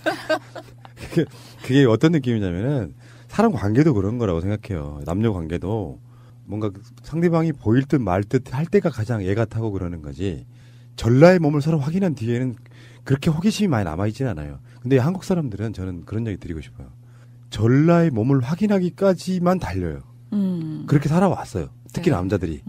근데 앞으로 바뀌어야 될 건 뭐냐면은 그 관계를 잘 유지시켜서 하나하나씩 더 알아가는 제 인생 주관에 의하면 사람 하나의 우주다.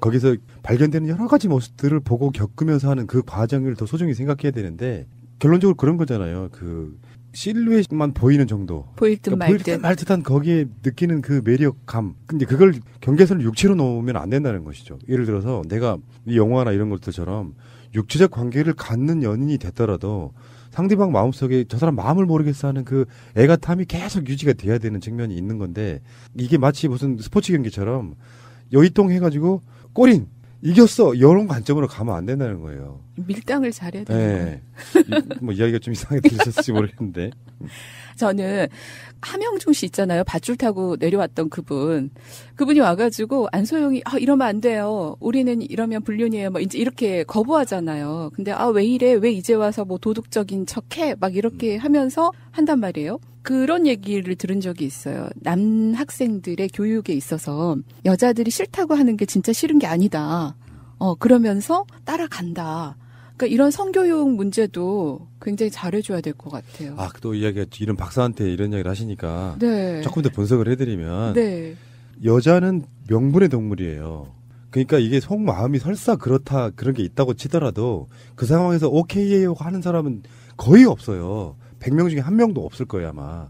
왜? 명분을 안 줬는데 나는 그렇게 쉬운 여자가 아니라고 말하고 싶은 사람한테 보통 여자들이 다 그런 거거든요. 속마음 어떻든 간에 밧줄 타고 내려와가지고 덮치면 그걸 누가 좋아하냐고. 요거는 잘못된 방식인 거고 당신이 나한테 오는 것이 하등의 어떤 도덕적인 나쁜 거 그렇게 보이는 거 없어라는 명분을 자꾸 주면 지가 알아서 넘어오는데 80년대까지만 해도 남자들 사고방식이 이랬다는 거예요. 맞아요. 왜 그래서 왜 그 예전에 영화들 보면 벗삼 하잖아요.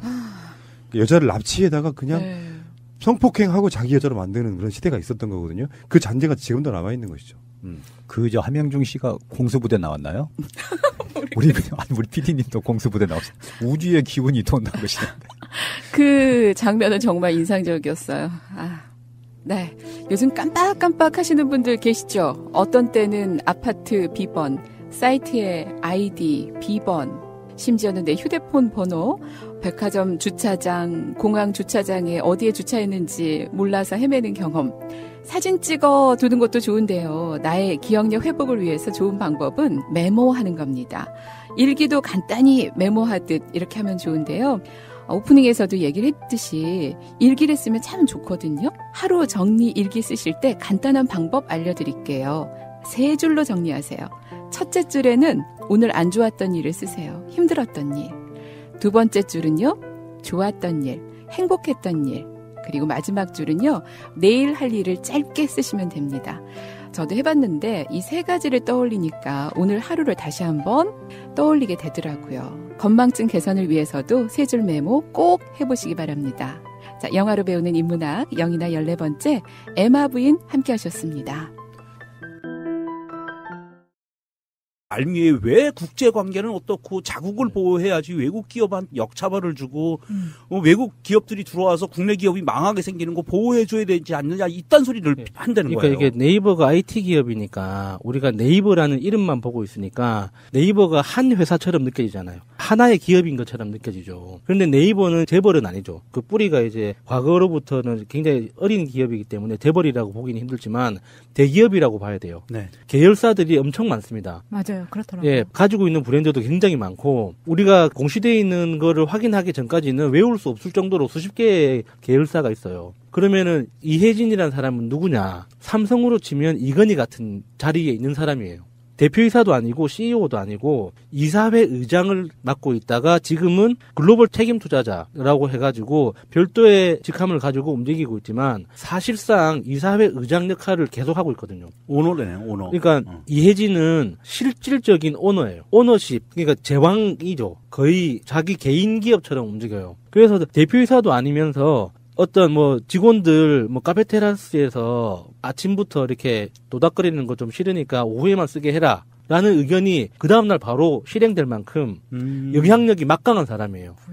그러니까 말만 창업자고 네. 그러니까 이사회 의장에서도 물러나서 글로벌 투자를 책임지기 위해서 자기는 이제 뭐 창업자의 정신으로 다시 돌아갔다 말은 그렇게 하지만 그 영향력이라는 건 거의 이건희급인 거거든요. 그게 네이버가 정말 이렇게 IT 기업으로서 혁신 기업으로서의 정신이 사라졌다고 확실히 느낀 게 국회에 있을 때였어요. 어느 날 구내에 있는 커피숍에 굉장히 쌉니다. 1,500원짜리 아메리카노 한 잔 먹으러 이제 내려갔다가 아는 다른 보좌관 형이 있길래 인사를 하니까 그 사람이 누구를 소개해 주는 거예요. 잘 만났다고. 너도 알아두면 좋은 사람이니까 같이 인사하라고. 해가지고 명함을 받아보니까 네이버 국회 담당자인 거예요. 그런 게 있어요? 예, 나 굉장히 놀랬거든요. 왜 네이버가? 네이버도 이런 걸 하나? 싶은 거죠. 그리고 명함을 아예 그렇게 판다고요? 예. 그러니까 네이버에 무슨 네이버 영업팀 소속의 차장 누구라고 돼 있는데 이게 매일 온다는 거예요. 그래서 왜요? 그러니까 그 당시 그 이슈가 그 단통법 있죠. 네. 단통법이 이슈였는데 단통법 이슈를 둘러싼 그 삼성을 중심으로 하는 단말기 제조사와 그 IT 서비스 제공업체들끼리의 비공식 컨소시엄이라고 해야 되나? 이런 그 협력 체계가 있었어요. 야합이죠. 그 법률 그것 때문에 왔다고 했는데 앉아서 한 한두 시간 정도 쭉 이제 노가리를 겸한 수다. 그리고 이제 좀 심각한 척 이렇게 정책 이야기를 하다 보면 그 의도는 그런 거죠. 네이버는 이제 자기 스스로가 대기업인 걸 인정했다는 거예요.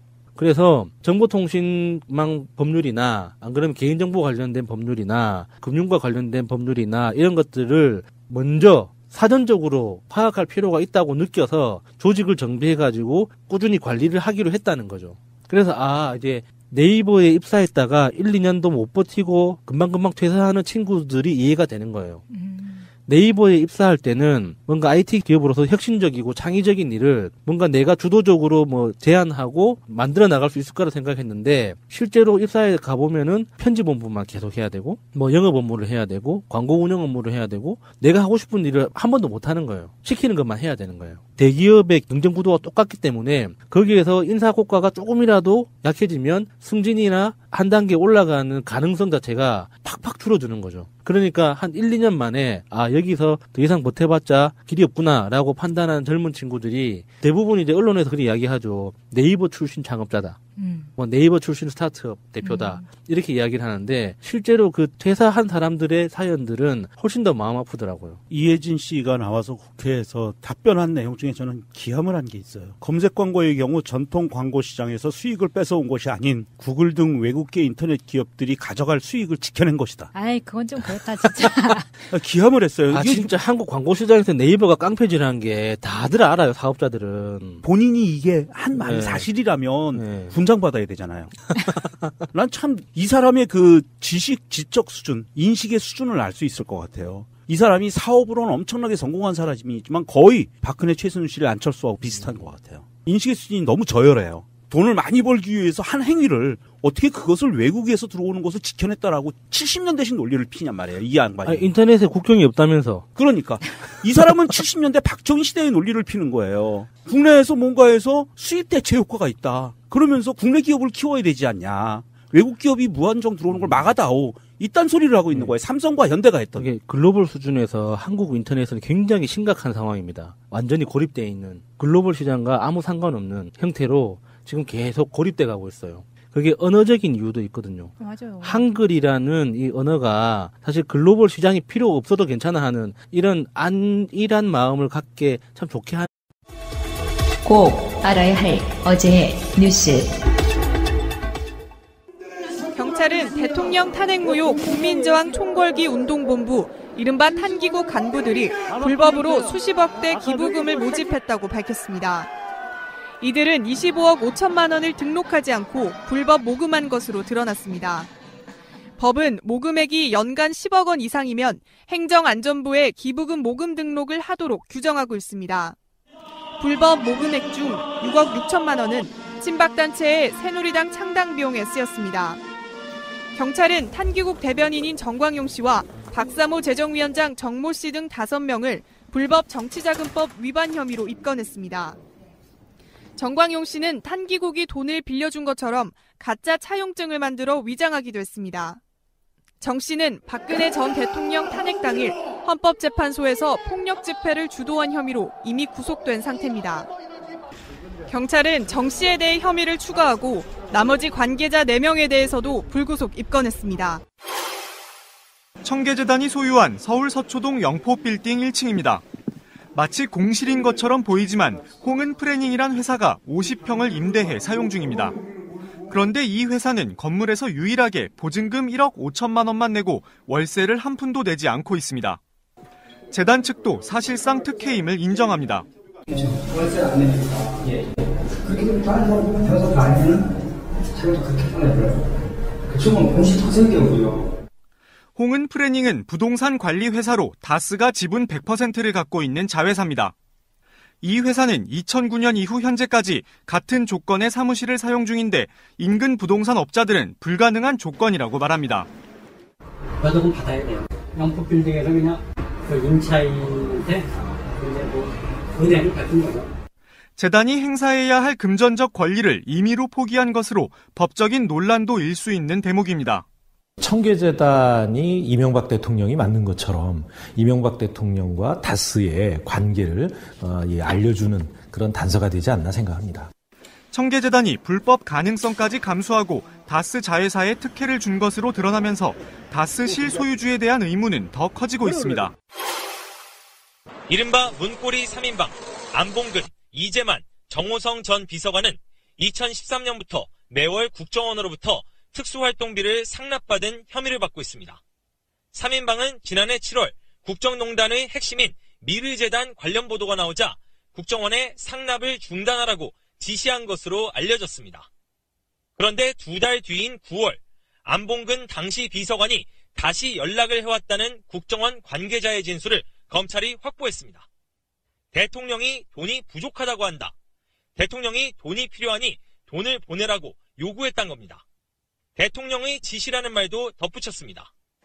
요구한 금액은 공전까지 국정원이 매달 보내던 액수의 2배인 2억 원이었습니다.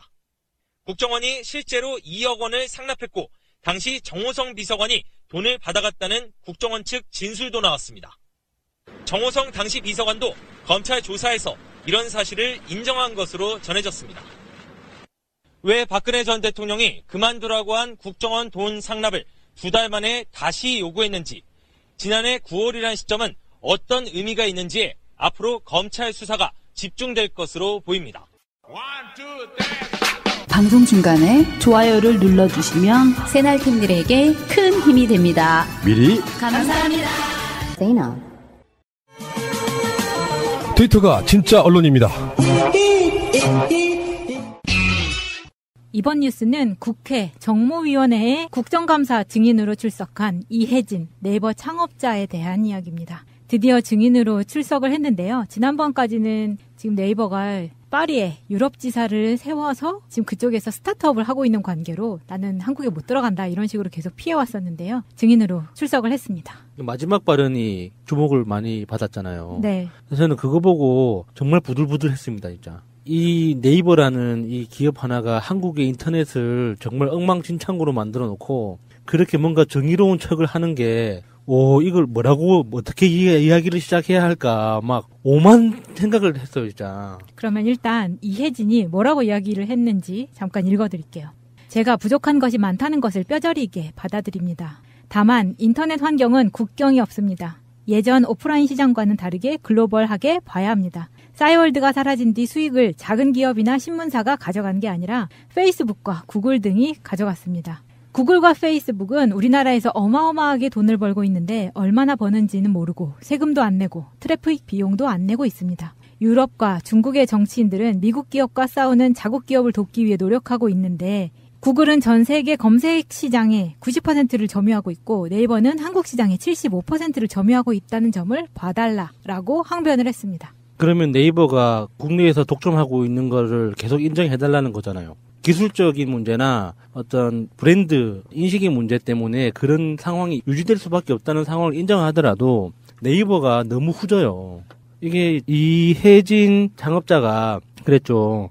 인터넷은 국경이 없다. 네. 맞는 말이에요. 근데 왜 자기들은 국경을 만들어 놓고 사업을 해요? 한국 인터넷 시장을 가두리 양식장처럼 철저하게 가둬놓고 검색도 안 되고 서로 소통도 안 되고 이 광고도 안 돼요. 제가 이제 직업적으로 마케팅을 하면서 글로벌 시장에서 광고 상품을 운영을 하면서 뼈저리게 느끼는 거예요.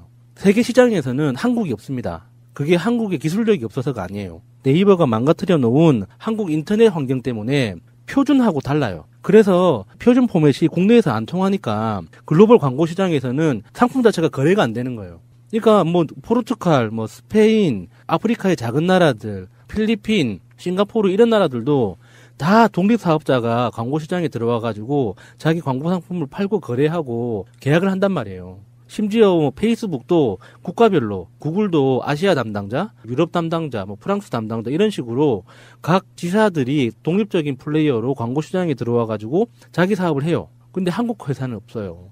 왜 한국 회사가 없을까? 그 글로벌 시장에서 운영되는 광고 상품은 기술적인 표준을 지켜야 돼요. 그래서 운영되는 웹사이트 자체가 표준을 지키고 있는가가 굉장히 중요하거든요. 근데 네이버는 기본적으로 검색 엔진이 아니기 때문에 인터넷 표준이라는 걸 지킬 필요가 없는 거예요. 그 네이버는 돈을 내면 다 노출시켜줘요.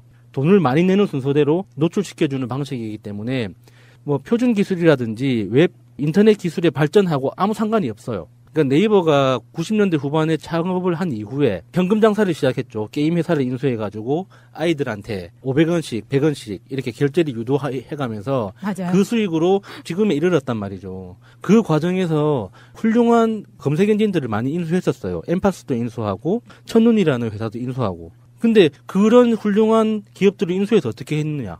없애버린 거예요. 그러니까 보통 데이터 분석하시는 분들이 구글이 우리나라 한국 시장을 잘 이해를 못해서 구글의 데이터 분석 차트에서 네이버가 소셜 네트워크로 뜨거든요. 서치 엔진으로 안 떠요. 그냥 커뮤니티 계정으로 소셜 네트워크로 뜨는데 그게 이제 우리는 한국적인 시각에서 구글이 한국 시장을 이해를 못해서 그렇다 이야기를 하는데 저는 구글이 정확하게 보기 때문에 그렇게 본다고 생각하거든요. 기술적으로 봤을 때는 네이버를 검색 엔진이라고 보기 힘들어요.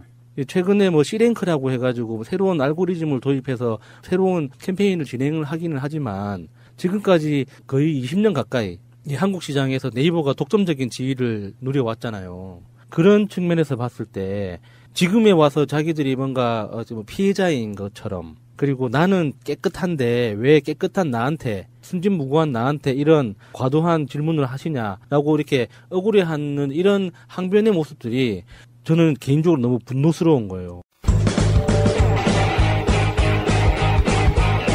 제도로서의 민주주의가 흔들리고 구타는 일은 이제 없습니다. 민주주의가 밥이고 밥이 민주주의가 되어야 합니다. 이건 거의 그 최순실 박근혜급이에요. 네. 대답 나온 게 왜냐하면 네이버가 지향하는 시장 모델은 세계 모델로 나가려고 해요. 네이버는 세계 모델로 나가고자 하고 일본에도 나가고 많이 나가잖아요. 그런데 네이버라는 그 화면에 뜨는 것을 보면 국내용이에요. 무슨 말이냐면 네이버에서 검색을 하면은요. 자기네 내부에 있는 데이터만 먼저 보여줘요. 그렇죠. 맞아요. 네, 그리고 원본 데이터는 안 보여줍니다. 무슨 말이냐면 내가 논문을 써서 논문을 올렸으면 이 논문이 누구 논문이다라고 논문이 떠줘야 되는데 그게 아니라 그거를 누가 자기네 카페나 블로그에 카피해서 올렸으면 그것만 보여주는 거예요. 원본을 안 보여주고. 그러면 사람들이 네이버를 들어가서 모든 뉴스를 보건 모든 정보를 얻을 때 사람들이 들어가는 곳은 네이버 안에서만 보는 거예요. 생태계가 네이버 안에서만 도는 거야. 외부로 나가지를 못해요. 근데 구글에서 들어가서 보면 전 세계 데이터가 다 떠요. 물론 거기도 광고에 의해서 순위 결정은 되고 하지만 사업이니까 그거 외에 원본을 보여준단 말이죠. 이게 어느 나라에서 누가 만든 거고 이게 다 보여준단 말이에요. 그런 것을 봤을 때 과연 구글이 우리나라에 들어와서 시장 지위를 높여간 이유가 역차별 때문인가? 아니거든요. 구글이 핸드폰 시장에 들어오면서 핸드폰 플랫폼을 장악하려 했기 때문에 검색 시장에서 굉장히 약진을 하는 거고 이번에 네이버가 이혜진이 국감장에 나온 게 뉴스 조작이잖아요.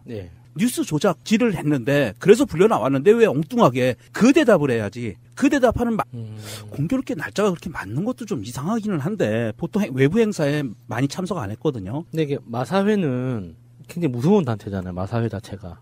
강원랜드처럼 모든 수익이 현금 매출이 일어나는. 그렇죠. 현금 매출이죠. 그리고 현금 매출 그 자체가 투명할 수가 없는 구조로 돼 있잖아요. 그리고 특히나 화상경마장 같은 경우는 숨어있는 보이지 않는 돈들이 너무 많이 유통되는 곳이죠. 화상경마장, 그러니까 용산경마장이라고 하면 이름이 정확하게 표현이 되는 게 아니에요. 이거 화상경마장이거든요. 커다란 스크린으로 과천경마장에서 이걸 생중계로 보면서 배팅을 그 자리에서 하는 거예요. 그러니까 도박장인 거예요. 그렇죠. 도박장이죠. 그러니까 이 도박장을 갖다가 그냥 용산경마장이라고 하면 왠지 건강해 보이잖아. 뭔가 좀 건강한 말들이 스포츠를 즐길 것 같고 전시되어 있을 것 같고 그런 게 아니란 말이죠. 100% 도박을 목적으로 하는 시설을 이 학교 근처에 짓겠다고 했던 마사회의 의도 자체도 맞아요. 웃긴 거고 거기에 교육단체 그러니까는 대한민국 감사국민위원회라는 이름으로 이 감사위원회라는 단체를 만든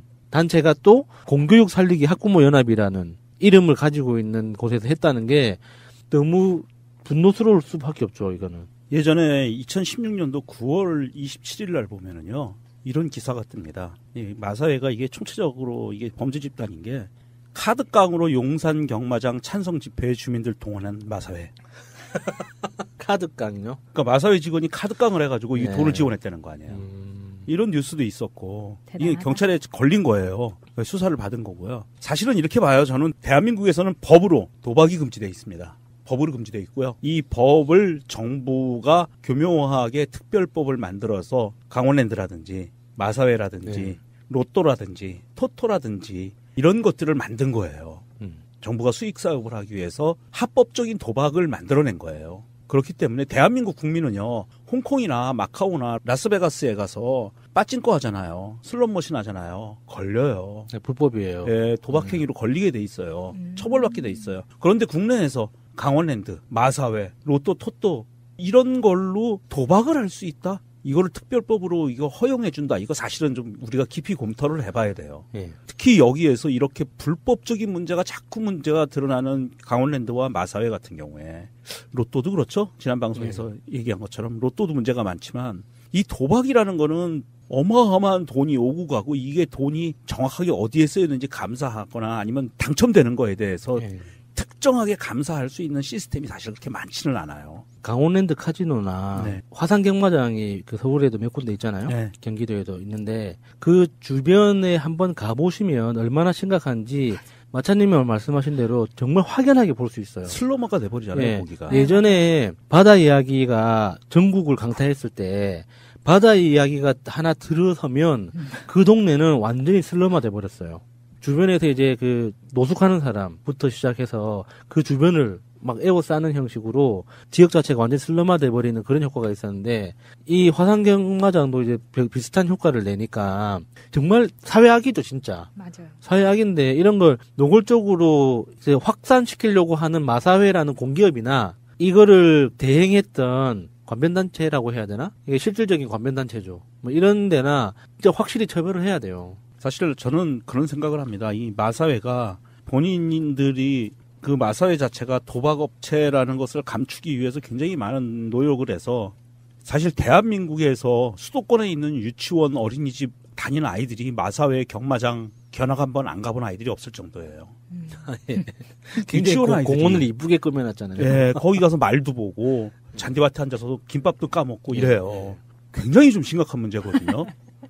그런 거를 정부에서 그냥 해왔던 거야. 이게 말이 안 되는 상황이고요. 그렇죠. 교육부로부터 3년 동안 찾아가는 학부모 인식 개선 교육 사업 명목으로 7천만 원도 받았어요. 이 단체가. 그러니까 나름 짭짤하게 그냥 돈 받고 나가서 몇 번 소리 쳐주고 이런 식으로 해서 운영을 한 거였죠. 사실은 이게 관변단체라고 하지만 마사회가 직접 만들었을 확률도 굉장히 높아요. 그렇죠. 예.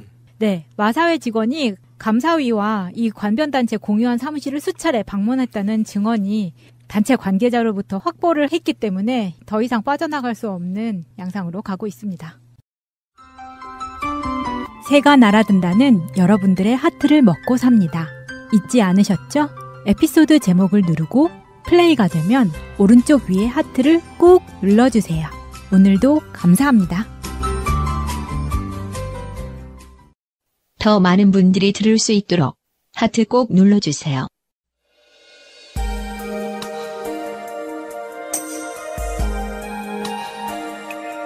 하는데 이게 사업 기회 측면에서 보면 똑같은 기술인데 인터넷이라는 그 환경은 내가 한국에 있거나 미국에 있거나 뭐 달나라에 가 있는 것만 아니라면 지구상 어디에서라도 접속 가능하고 고객을 찾아서 거래를 할 수 있는 가능성이 열려 있는 거잖아요.